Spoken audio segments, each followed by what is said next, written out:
ഒരാണിന് കിട്ടുന്ന ഏറ്റവും വലിയ സമ്പാദ്യം എന്താണെന്നറിയോ? അത്യാവശ്യം പണമുള്ള വാപ്പാന്റെ മോളെ കിട്ടുക എന്നുള്ളതല്ല. ഇന്ന് പലരും തെറ്റിദ്ധരിച്ചതും ആ വിഷയത്തിലാ. അള്ളാഹുവിന്റെ പ്രവാചകൻ സല്ലല്ലാഹു അലൈഹി വസല്ലമ പഠിപ്പിച്ചതുപോലെ വലി മാലിഹ, പണമുള്ളവർ ഈ കൂട്ടത്തിലുണ്ട്. വലി ജമാലിഹ, നല്ല സൗന്ദര്യമുള്ളവർ ഈ കൂട്ടത്തിലുണ്ട്. വലി ഹസബിഹ, പേരുകേട്ട തറവാട്ടിലെ വാപ്പാന്റെ മക്കൾ ഈ കൂട്ടത്തിലുണ്ട്.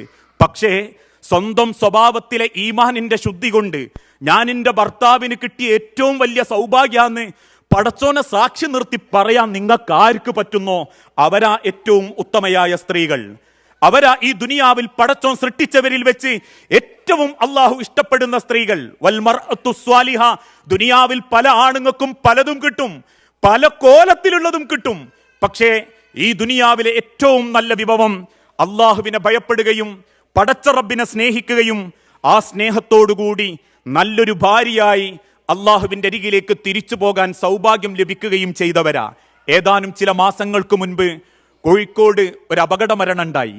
ഇക്ര ഹോസ്പിറ്റലിലേക്ക് ഭാര്യയും ഭർത്താവും കൂടിയും കയറി വരിക. എരഞ്ഞിപ്പാലത്ത് ബസ്സിറങ്ങി, ഇത് ഉണ്ടായ കഥയാണ് കേട്ടോ. ആ മനുഷ്യൻ ഇപ്പോഴും നെഞ്ചു പൊട്ടിയിട്ട് ആ കഥ പറയാറുണ്ട്. രണ്ടുപേരും കൂടിയും വാഹനത്തിൽ നിന്നിറങ്ങി ഇക്രോ ഹോസ്പിറ്റലിലേക്ക് ഭർത്താവിന്റെ ചെക്കപ്പിന് കൂടെ പോയതാ ഭാര്യ. റോഡ് മുറിച്ചു കടക്കുന്നതിനിടയിൽ പെട്ടെന്നൊരു ഓട്ടോറിക്ഷ വരുന്നത് ഭാര്യ കണ്ടു. തൻ്റെ മുൻപിലുള്ള ഭർത്താവിനൊരു തള്ള് അവൾ തള്ളിയിട്ടുണ്ട്, ആ ഉമ്മ. പക്ഷേ ആ ഓട്ടോ ലക്ഷ്യം തെറ്റി വന്നിടിച്ചത് ഈ ഉമ്മാനെയാ. ആ എരഞ്ഞിപ്പാലത്തെ ജംഗ്ഷനിൽ കയ്യും കാലും ഒന്നും ചോര പൊടിഞ്ഞ് വായിൽ നിന്നും രക്തം വന്ന് കിടക്കുന്ന ആ ഭാര്യ ഭർത്താവിന്റെ കൈ പിടിച്ച് എന്തോന്ന് പറയാൻ നോക്കിയെന്ന. ഇപ്പോഴും ആ ഭർത്താവ് പറയലുണ്ട്, എനിക്കിൻ്റെ ദുനിയാവിൽ പടച്ചോൻ തന്നത് ഏറ്റവും ഹൈറിൻ്റെ മക്കളാന്ന് ഞാൻ പറയൂല. ഓളായിരുന്നു എൻ്റെ ധൈര്യം, ഓളായിരുന്നു എൻ്റെ ധൈര്യം. അതെന്തുകൊണ്ടാണെന്നറിയോ ഉസ്താദെ? രാത്രി ഞാനൊന്ന് കുരച്ച് നെഞ്ചിങ്ങനെ തടവുമ്പോൾ എനിക്ക് മനസ്സിലായി എന്താ അങ്ങക്കൊരു ചുമാന്ന് ചോദിക്കാൻ ഓളിൻ്റെ കട്ടിലിൻ്റെ അടുത്തില്ല. അവസാനം ഞാൻ 2 അടി എഴുന്നേറ്റ് നടന്നിൻ്റെ മേശപ്പുറത്ത് കൈകൊണ്ട് ഇങ്ങനെ പരതി നോക്കുമ്പം ആ മേശപ്പുറത്ത് എനിക്ക് ഇരുട്ടത്ത് എഴുന്നേറ്റ് നടക്കുമ്പം കണ്ണട അത്യാവശ്യമാണെന്നുള്ളത് കൊണ്ട് ആ കണ്ണട എടുത്തു വെക്കുന്ന ഓളില്ലാത്തതിൻ്റെ കുറവ് അന്ന് ഞാൻ അനുഭവിച്ചു. അവസാനം മര്യക്കള വാതിലിൻ്റെ അടുത്ത് ചെന്ന് വാതിലിന് ഒരു മുട്ടുമുട്ടി, 2 മുട്ടുമുട്ടി. അവസാനം തുറക്കാതായപ്പം തിരിഞ്ഞു നടക്കുമ്പം ആ വാതിൽ തുറന്ന് വെറുപ്പോടുകൂടി നട്ടപ്പാതിർക്ക് എന്തിനാ നിങ്ങൾ മുട്ടിയത് എന്ന് ചോദിക്കുന്ന മക്കളെ മുൻപിൽ അവളെ വില എനിക്ക് മനസ്സിലായി. ഇപ്പോഴും എനിക്കുള്ളൊരു സങ്കടം, അവസാനം എൻ്റെ കൈമന്നോട് പെടഞ്ഞ് അള്ളാന്റെ അരികിലേക്ക് പോകുമ്പോൾ ഓക്കെന്തോ നിന്നോട് പറയാനുണ്ടായിരുന്നു, അത് കേൾക്കാനുള്ള അവസരം പടച്ചോൻ തന്നിരുന്നെങ്കിൽ എന്നു പറഞ്ഞിട്ടാ ആ 65 വയസ്സുള്ള ആ മനുഷ്യൻ ഇപ്പോഴും കരഞ്ഞുകൊണ്ടിരിക്കുന്നത്. പ്രിയപ്പെട്ടവരെ, ഈ ദുനിയാവിൽ ഒരാണിന് കിട്ടാവുന്ന ഏറ്റവും ഹൈറ് അള്ളാനെ ഭയപ്പെട്ട് ഭർത്താവിനെ സ്വർഗത്തിലെത്തിക്കാൻ വേണ്ടി നെഞ്ചോട് ചേർന്ന് പടച്ച റബ്ബിന്റെ സ്വർഗം പ്രാർത്ഥിച്ച് കൂടെ നിൽക്കുന്നൊരു പെണ്ണ. ആ പെണ്ണിനൊരാണ് മറക്കൂല. ജീവിതത്തിന്റെ ഒരു ഘട്ടത്തിലും അങ്ങനത്തെ ഒരു പെണ്ണിനെ ആണിന് മറക്കാനും പറ്റൂല. അറിയാലോ, നബി സല്ലല്ലാഹു അലൈഹി വസല്ലമ ഇതേ ഖദീജ റളിയല്ലാഹു തആല അൻഹാനെ ഓർത്ത് കരഞ്ഞ പല സന്ദർഭങ്ങളും ഉണ്ട്. നമുക്കിതൊക്കെ ഒരു കഥ മാത്രമായിരിക്കും. പക്ഷെ ചിന്തിക്കേണ്ടത്, ഒരിക്കൽ നബി സല്ലല്ലാഹു അലൈഹി വസല്ലമ ബദർ യുദ്ധം കഴിഞ്ഞ് ആ ബദറിൽ നിന്നും പിടിക്കപ്പെട്ട ആളുകളെ അള്ളാന്റെ റസൂലുള്ളാന്റെ മുൻപിൽ കൊണ്ടുവരപ്പെട്ടു.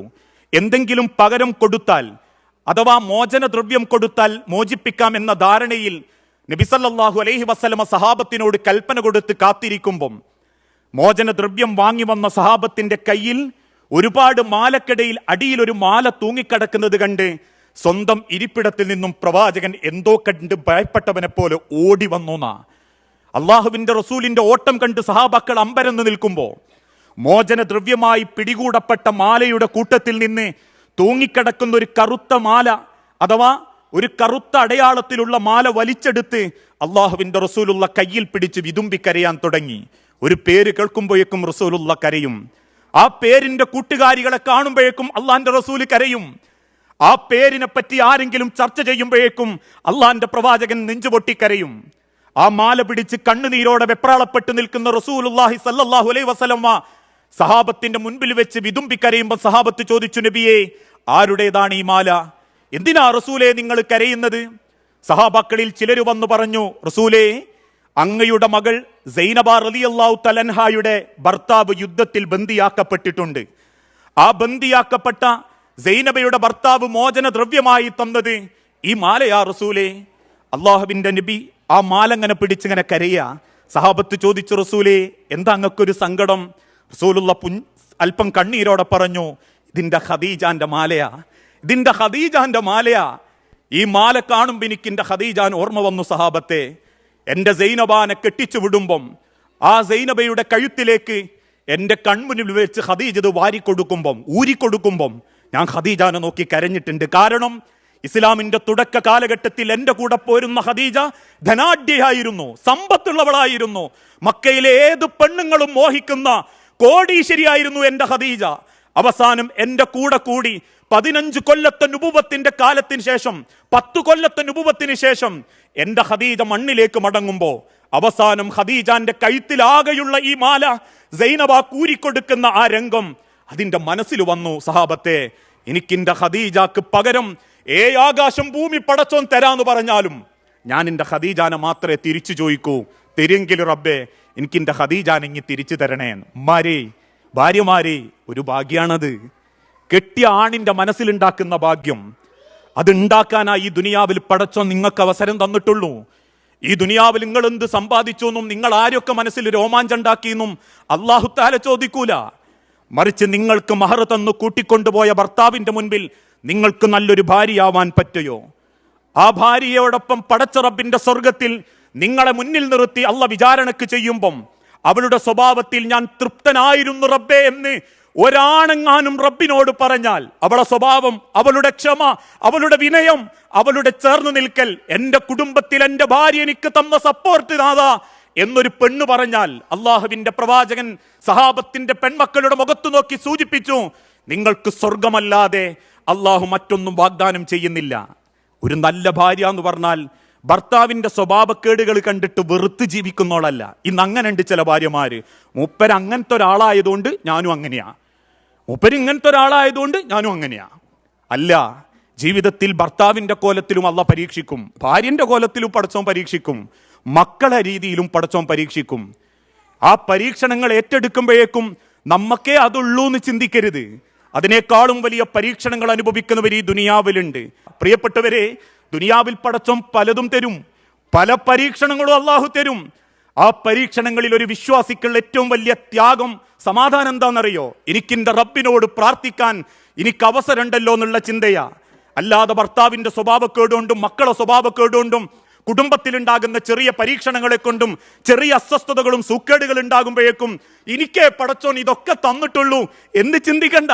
മറിച്ച് ആ പരീക്ഷണങ്ങളിൽ നിന്നെല്ലാം തഖ്വയോടുകൂടി സ്വന്തം കുടുംബത്തെ സ്വർഗത്തിലെത്തിക്കാൻ ഏത് ഘട്ടത്തിലും അള്ളാഹുവിനോട് ചേർന്ന് നിന്ന് ചിന്തിക്കുന്നവരെയാണ് അള്ളാഹു ഉത്തമയായ കുടുംബസ്ത്രീ, ഉത്തമയായ ഭാര്യ എന്നടയാളപ്പെടുത്തിയിട്ടുള്ളത്. ആയിഷ റളിയല്ലാഹു തആല അൻഹ അള്ളാഹുവിന്റെ തിരുദൂതനെ പറ്റിയിട്ട് പറയുന്നില്ലേ, അള്ളാഹുവിന്റെ റസൂൽ വഫാത്തായതിനു ശേഷം ഒരിക്കൽ ആയിഷ റളിയല്ലാഹു തആല അൻഹ ഒറ്റക്കിരുന്ന് കരയുക.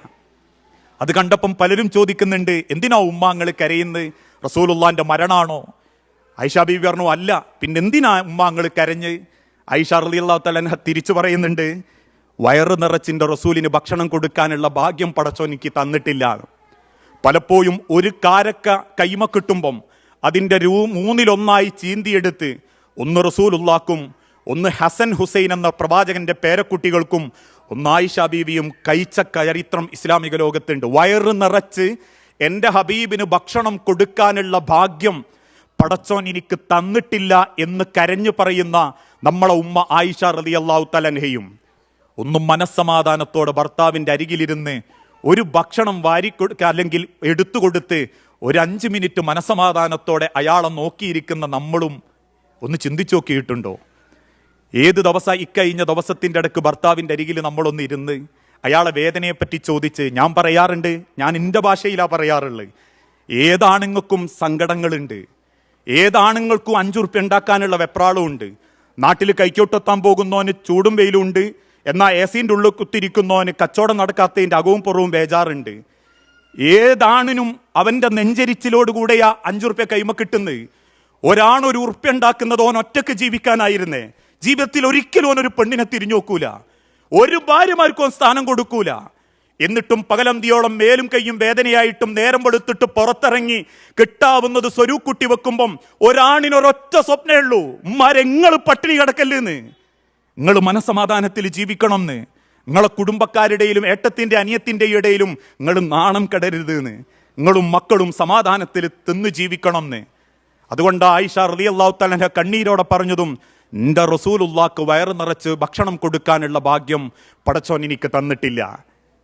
നിങ്ങൾ ആലോചിച്ചു നോക്കൂ, ഒരു ഉത്തമയായ ഭാര്യ എന്ന് പറഞ്ഞാൽ ഭർത്താവിനോട് ഏത് അവസരത്തിലും ചേർന്ന് നിൽക്കുന്നവളാ, ഏത് സന്തോഷത്തിലും സങ്കടത്തിലും ചേർന്ന് നിൽക്കുന്നവളാ.